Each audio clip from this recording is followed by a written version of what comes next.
आपल्याला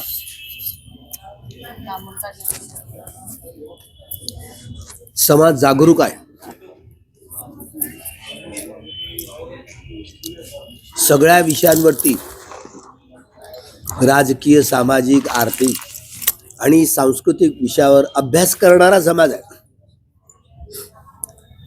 जगातल्या साऱ्याच घडामोडी, जगातल्या सगळ्याच घडामोडी त्यांचाही अभ्यास करणारा समाज आहे. आणि भारतात अशी विषमची स्थिती आज दिसत आहे.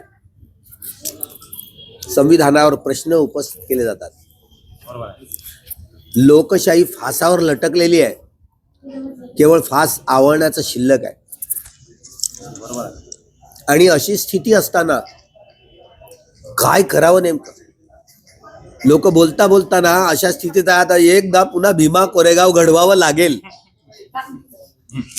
तेव्हा आपल्या प्रश्नांची उकल होईल, असा हा रोष. कारण आम्ही सुप्रीम कोर्टात गेलो, आमचे मुद्दे घेऊन तरी हारतो. यांनी घटनेचे 61A प्रमाणे निवडणुका ह्या बॅलेट पेपरवरच घ्याव्या, हा कायदा बदलून EVM लादून, हे काय शास्त्रज्ञ आहेत, EVM लादून आमच्या बाळासाहेब आंबेडकरांनी महाराष्ट्राच्या विधानसभेच्या निवडणुका 5 वाजल्यानंतर सायंकाळी 76 लाख हे कुठलं मतं आली, ज्याची उत्तरं निवडणूक आयोगाकडे नव्हती. केस टाकली. आता तर निवडणूक आयोगाने तो सगळा डाटा विसर्जित करून डिलीट केला. कोण काय केलं तुम्ही? आता त्याचं काय केलं तुम्ही? निवडणूक आयोगाला हटवायचं असेल तर कायद्यानुसार कमीत कमी 100 लोकसभेचे खासदार, 50 राज्यसभेचे खासदार मिळून, त्यावेळेला जर अध्यक्षानं लोकसभेच्या घेतलं तर बरं, नाही तर तुम्ही काय करा. बघा, ज्या काही थोड्या थोड्या घटना घडतील, त्या संबंधित ज्या त्या विभागातल्या ज्या घटना येतील ना, तर त्या तिकडल्या कलेक्टरवरती जातील. पण निवडणूक आयोगाला काही धक्का लागणार नाही. म्हणजे मेहमूद प्राच्या सुप्रीम कोर्टाचा तो सुप्रीमो किमान हे सगळ्या लिस्ट संबंधी, या मतदारांच्या यादी संबंधी, एवढंच नव्हे तर हे CCTVचे फुटेज मागितले. हायकोर्टाने परवानगी दिली. दुसऱ्या दिवशी लोकसभेत राज्यसभेत निर्णय झाला, आम्ही नाही देणार. म्हणजे काही दादागिरी लागली, ठोकशाही लागली. तुम्ही काय केलं? देशात ही स्थिती आहे. आणि इथल्या युवकांनी, बुद्धिस्ट लोक तयार आहेत, पण बाकीचा हा ब्राह्मणेतर समाज आहे ना, हिंदुत्व या शब्दाच्या नावाखाली काय करायचं काय नाही. म्हणजे या आमच्या हा सगळ्या शेतकरी वारसा असलेला हा समाज आला. बच्चू कडूंचं आंदोलन, शेतकऱ्यांचं, हा सगळा शेतकरी समाज रस्त्यावर उतरला. हो, आमचा साळा देवेंद्र फडणवीस त्यांनीच आश्वासन दिलं होतं की तुम्हाला कर्ज माफ करणार मी. काय लोकांनी मागितलं का? त्यांनी त्यांच्या जाहीरनाम्यात केलं. आता तर सगळे फेक न्यूज वाटली ना. त्यांनी काय माहिती नाही कसं पडलं, हायकोर्टातनं ऑर्डर आणली आणि हायकोर्टातर्फे ते आंदोलन मिटवून टाकलं. हायकोर्टाचा सन्मान करावा. काय करणार? आणि अशी जर स्थिती आली तर काय करणार? नेपाळ सारख्या सगळा तरुण मैदानात उतरला, कोर्ट जाळले, कोर्ट जाळलं, पंतप्रधानाचं कार्यालय जाळलं, पंतप्रधान पळून गेला, संसद जाळली, सुप्रीम कोर्ट जाळलं. काय करणार तुम्ही? अशी स्थिती कधी येऊ शकते. याचा अर्थ आम्ही काय सरकारला मारा, संसद जाळा, सुप्रीम कोर्टाला, हे नाही आम्ही सांगणार. आम्ही नाही सांगणार. ते स्वतः मोदी शाह एवढे गुन्हेगार आहेत, जो हिटलर की चाल चले वो हिटलर की मौत, ते स्वतः आपल्यालाच गोळ्या घालून त्यांना मराव झालं. आपल्याला कोणाला काय मारावं? आम्ही काय मारणार आहोत? आम्ही सावध करणार आहेत बाबांनो. हे आमचा हा देवेंद्र फडणवीस पालकमंत्री आहे गडचिरोलीचा, आणि देवेंद्र आणि नरेंद्र मिळून हे अख्खं जंगल सोन्याच्या खाणी, हिऱ्याच्या खाणी लागलेलं आहे. अख्खं जंगल गौतम अडाणीच्या घशात टाकले. आम्ही या वर्षीच गेलो ना आळंदी, इथून भीमा कोरेगाव पासून पंढरपूरला 2045ला मराठ्याच्या धर्मांतराचा सोहळा करणार. भागवती असोत, वारकरी असोत, महानुभावपंथी असोत, नाथपंथी असोत, लिंगायतपंथी, सगळ्यांच्या धर्मांतराचा सोहळा 2045. तुम्ही 20 वर्ष मारायचं नाही, म्हणजे तुम्हाला पंढरपूरचा मराठ्यांच्या धर्मांतराचा सोहळा पाहते. ही संभाजी ब्रिगेडवाली आहे ना मंडळी, त्यांनी शिवधर्माची स्थापना. मूळ शिव हा आहे ना, शिव या शब्दाचाच अर्थ निर्वाण आहे. आता त्या निर्वाण शब्दाचा अर्थ मग ते बुद्धिस्ट करतील. हे धर्मांतर आहे. तुम्ही 20 वर्ष मरू नका, म्हणजे तुम्हाला हा सगळा ब्राह्मणेतर आदिवासी भटकायुक्त समाज धर्मांतराच्या लाटा उसळणार आहेत आणि पुन्हा मूळ रस्त्यावर मूळ प्रवाहात सगळे लोक येणार आहेत, इतिहासाला जाणणार आहेत. सर, आपली क्षमा मागणे प्रश्नचा 2 प्रश्न आहे. तर ताजा प्रश्न आहे, आपले जिथे प्रवचन चालू आहे, हा कार्यक्रम जे चालू आहे त्या भूमीवर, ही भूमी आहे आळंदीची. ही जागा आहे 28 गुंठे भारवतनाची. ह्या जागेवर जे बुद्धविहार आहे 10 गुंठेत आहे. 18 गुंठे पोलिसांना दिलेला आहे. पोलीस डिपार्टमेंट एक जागा हडप करण्याचा प्रयत्न करीत आहे. हे साक्षर हे आमचे रदवे साहेब आहेत. याबद्दल आपण काय म्हणणार? जिथे तिथे बघा, सोमनाथचं मंदिर, अध्यक्ष ट्रस्टी नरेंद्र मोदी आहेत, डॉक्टर वीना जैन ती टीचर पण आहेत, डायरेक्टर महानिदेशक आहेत, पुरातत्व खाते, आणि त्यांची टीम गेली. त्याला वाटलं सोनं नाणं काही मणिरत्न मिळतील, खोदायला लावलं. तिथे खोदलं तर 3 माळ्याचं बुद्धविहार मिळालं, भगवंताच्या धातू मिळालं. आता देणार आहेत का ते? अजिबात देणार. हा, महूचं असंच झालं. महूला मी मागणी केली, 1000 एकराचा प्लॉट हा खाली करा मिलिटरीने. बाबासाहेब तिथे घडले ना, तिथे जन्माला आले आमचा बोधिसत्व भावी बुद्ध. 1000 एकराचा प्लॉट द्यावा गव्हर्नमेंटनी. इथून मिलिटरी दुसरीकडे हलवता येतं ना, जंगलात हलवता येतं, पण हे काम नाही करणार. तसं हे बोकांडीत बसलं बरं प्रकरण पोलीस. बुद्धांनी काय करावं हे सांगा. बुद्धांनी काय करावं? आपण कोर्टात गेलं, कोर्टाचीच वाट आहे. आता मोर्चेचं खूप काढलेत तुम्ही, आहे ना, मोर्चा विनंती खूप झाले. आता आपल्या तिथे महाराष्ट्र शासनामध्ये मांडणारे कोणी नाही आहेत ना, मांडलं तरी अल्पमतात आपण आहोत. हा, आंदोलन केलं रस्त्यावरच तुम्ही, तरी हे कोर्टाची ऑर्डर घेऊन आपलं आंदोलन अशी चिरडून टाकण्याची नाही. माहिती आहे, डॉक्टर सोनन वांगचुक 46 पासून त्यांचे वडील मिलिटरीचे ऑफिसर होते.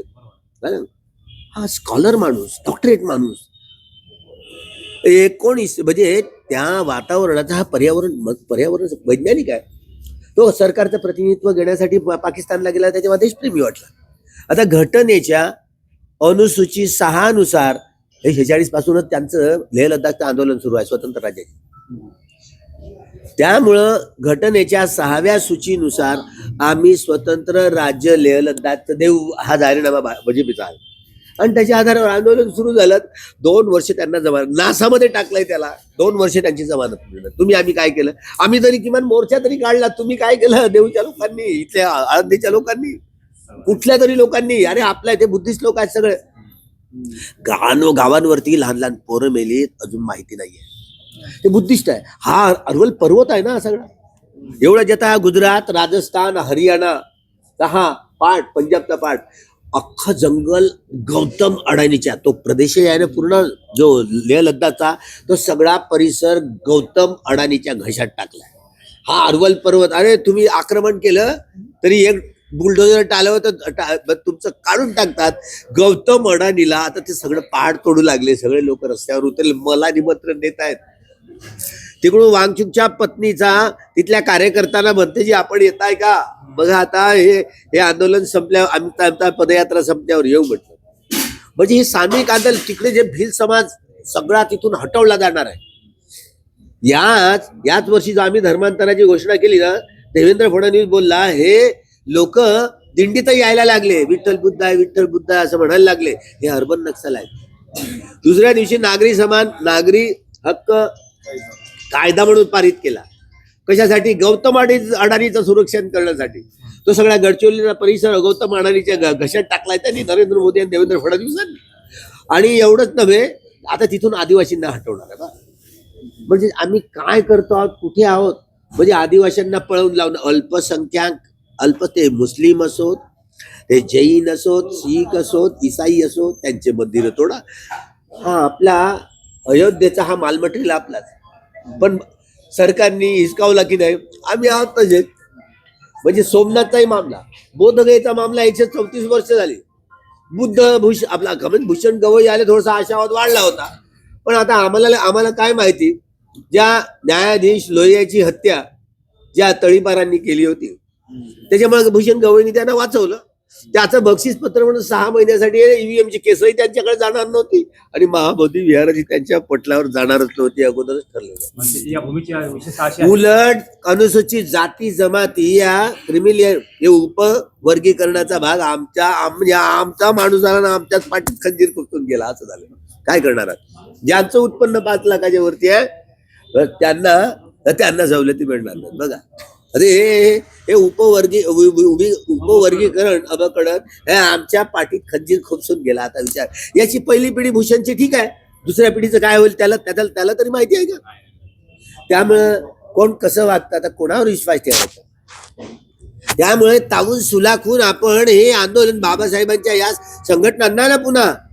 संघटनांना पुन्हा पुनरुज्जीवित करून मोठ्या हिमतीनं नव्या दमानं आपल्याला पुढे सरसावं लागेल. सगळ्या प्रगतीशील संघटनांना एकत्र घेऊन आपल्याला ही कायद्याच्या दायऱ्यात राहून लढाई करावी लागेल.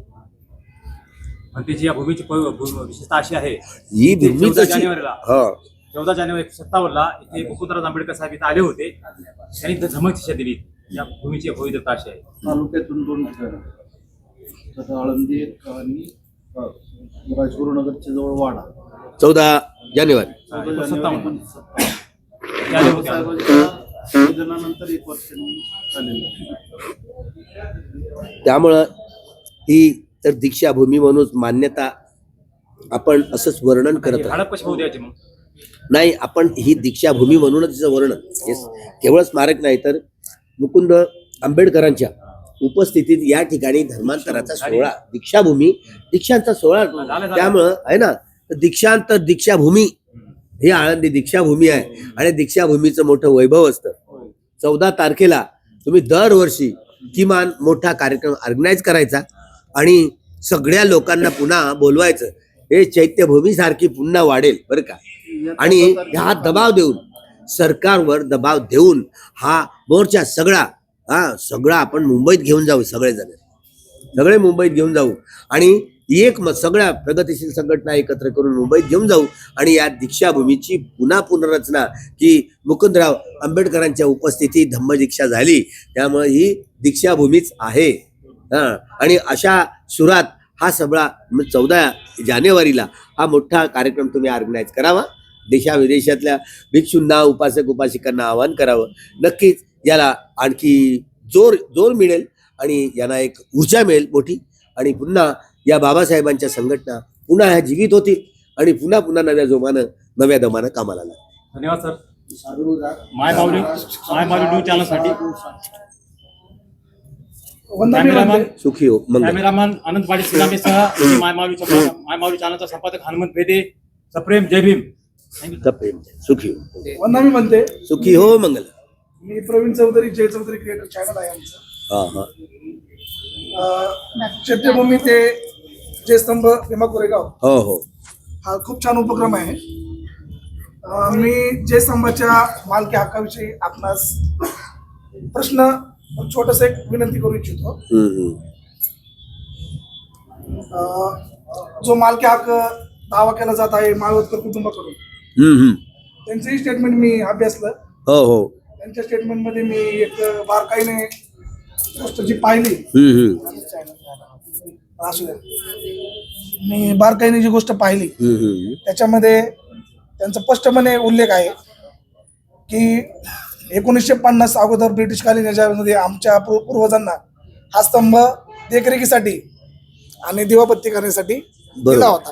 65 एकर जमीन आम्हाला वतनाच्या खाली दिली होती. ठीक आहे. माझा प्रश्न असा आहे, जर तुम्हाला देखरेख करण्यासाठी दिला होता किंवा तुम्ही तिथं रक्षक म्हणून तुम्ही काम करत होता, तर रक्षक कधीपासून मालक व्हायला लागले? 1950 नंतर लोहपुरुष आपले खालसा जमिनी केल्या, ज्या वतन होते ती खालसा केल्या, यांनी खालसा केलेल्या आहेत. हा, मग त्या ह्याच्यामध्ये तुमचं का वतन खालसा झालं नाही? जर मग तुम्ही होऊ दिलं नाही, तुम्ही जर 7/12 नाव लावली, तुम्ही तर सुरू यार. 26 जानेवारी 1950 पासून हा कायदा सुरू झाला, अंमल झाला. जुने कायदे जे असतात ना ते निरस्त होत असतात. बघा, आम्ही याच केसेसमध्ये स्वतंत्र केस टाकण्यापेक्षा याच केसेसमध्ये आम्ही देखील इंटरव्हेन्शन करू आणि आम्ही देखील या केसमध्ये पुन्हा हे जेवढे जेवढे पुरावे जोडू आणि ही केस कोर्टातनं आम्ही जिंकू. त्यांचं स्पष्टपणे उल्लेख आहे माळवकर कुटुंबाचा की ही जमीन किंवा हा स्तंभ मला फक्त देखरेखीकरता दिला होता. खरं आहे. मी इथला सिक्युरिटी गार्ड. मग माझा प्रश्न काय, सिक्युरिटी गार्ड केव्हापासून मालक व्हायला? नाही होऊ तर शकत. 1950 नंतर जर सरदार वल्लभभाई पटेलांनी सगळ्या महाबोधी विहाराचं जसं झालं ना हा. तसंच विजयस्तंभात झालं. खालचा करून घेतल्या, मग तू कसं काय खालचं करू दिलं नाही स्वतःच्या जमिनीचं? मग तू तर देशद्रोही. वतन स्तंभही बाजूला राहू द्या. मग देशाच्या बाजूने जर आपण विचार करायला गेलो तर देशाच्या हितात त्या जमिनी त्यांनी हे खालसा केल्या होत्या. मग तू द्यायला पाहिजे होती. तू तर देशद्रोही झाला. मग तरी तो दावा ठामपणे करतोय आणि सरकार त्याचा पाठिंबा आणि पाठराखण का करतोय? पाठराखण म्हणजे त्यांचं सरकार असल्यावर काय करते? हे महंताचं सरकार आहे ना, म्हणून त्या पुन्हा तुम्ही जा कोर्टात जा, आम्ही आमच्या श्रद्धेच्या आधारावर निर्णय देऊ. बरं झालं बाबासाहेब निर्माण झाले त्यामुळे हा इतिहास तरी कळला. तरी नाहीतर कदाचित बाबासाहेब नसते तर हे काय सगळं गोलमाल असतं, आहे की नाही? किती आपत्ती झाली असती. आमचे सगळे हे खरं आहे. म्हणजे तिथेही त्या महंताला जेव्हा पाल राजा होता ना तिथे म्यानमारचा, त्यांच्यावर हल्ले झाले. त्याच्यानंतर याला नोकर म्हणून ठेवलं बरं का, याच्या हवाली नव्हतं केलं. आणि इंग्रज मग 1888 इंग्रजांनी त्यांची मालकी दिली. बघा आंदोलन मग सुरू झालं अनागारिक धम्मपालांच्या नेतृत्वात. इथेही तसंच झालं. म्हणजे माळवतकर आता त्याचं आडनाव काय होतं ओरिजिनल अगोदर? माळवकर आणि नाही त्यांचं ओरिजिनल अगोदर जमादार का काहीतरी असं आडनाव आहे. दोन हा ते पदवी आहे त्यांची. खंडोजी मुनोजी आहे. माळवतकर आडनाव त्यांनी धारण केलेला लावलाय मागे. माळवतचा राहणार होता का तो? युक्तिवादच होत नाही त्याच्या बाजूने.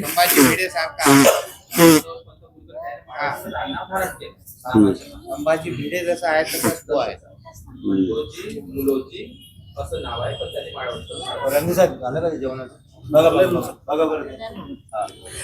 हे शेवटी हे इंटरव्हेन्शन करून आम्ही त्या केसमध्ये जाऊ आणि सगळे पुरावे जोडून ते केस जिंकू.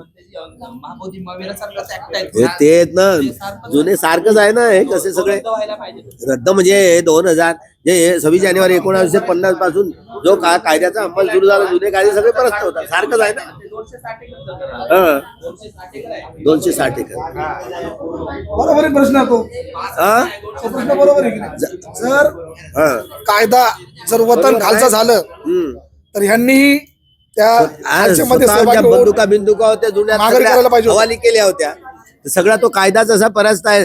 ज्या हवाली आम्हाला ठेवलं ना तर त्या सरकारच्या हवाली करायला हव्या होत्या. त्यांनी हवालीच करायला पाहिजे होती. हवाली करायला हव्या होत्या ना. तो रक्षक मालक होतो का? तेच म्हणतो मी पण. रक्षक हा मालक कसा झाला? रक्षकच भक्षक झाला. आणि आपलं जे रेजिमेंट आहे इन्फंट्री आपली बॉम्बे सायप्रस ती पण एवढी कसं काय कमकुवत आहे? जर महार रेजिमेंट जे आहे त्यातलं जर तो ब्रिटिशकालीन मिलिटरीशी संबंधित तो घडामोडीचा तो स्तंभ आहे, आपल्या आधिपत्यात घेऊ शकतात. तरी त्यांची उदासीनता हे बा आमची आहे. हे आमची महार वतन आहे ना, आमची सैनिक आहे. मग काय आम्ही आहोत जिवंत. अजून जिवंत असलेले लोक सगळ्या महार सैनिकांना जमा करायचं. आपण माझी गाडी 5 झाली आणि मला आज ब्रीफिंग होतं जयस्तंभाच. माझी पोस्टिंग कालपासून तिथे झाली 4 तारखेपर्यंत. अच्छा. मग मी ठरवलं होतं की मी येताना मी तुम्हाला कुठल्याही परिस्थितीत तुमच्याशी संवाद करणार. छान. आणि विषय काय होतो माहितीये का? काही बंधनास्पद जास्त. बरोबर आहे. कारण कसं सगळ्या गोष्टी हे बघा बरोबर आहे. आज मी एकटा उभा राहिलो आणि माझ्या बाजूने तू लढ, मी हाय कपडे सांभाळायला. अरे मी लढ, ठीक आहे, लढून तुकडे बी पडू दे, माझ्या माग तरी तुमचं नाव तरी घ्या. बरोबर आहे. तसं होत नाही म्हणते. खूप भीतीदायक वातावरण आहे. मी अनुभवलं. एका ठिकाणी मी असाच विरोध केला, असाच उपक्रम राबवण्याचा प्रयत्न केला, मला एकटं पाडण्याचा प्रयत्न केला. मी नाही डगमगलो. तर काही गोष्टी नाराज करून जातात. होत कारण की नोकरी बी सांभाळायची असते. एकटं पडल्या सगळ्या गोष्टी मग सांभाळायच्या असतात. चला वंदावे बनते. साधू साधू सुखी हो म्हणून.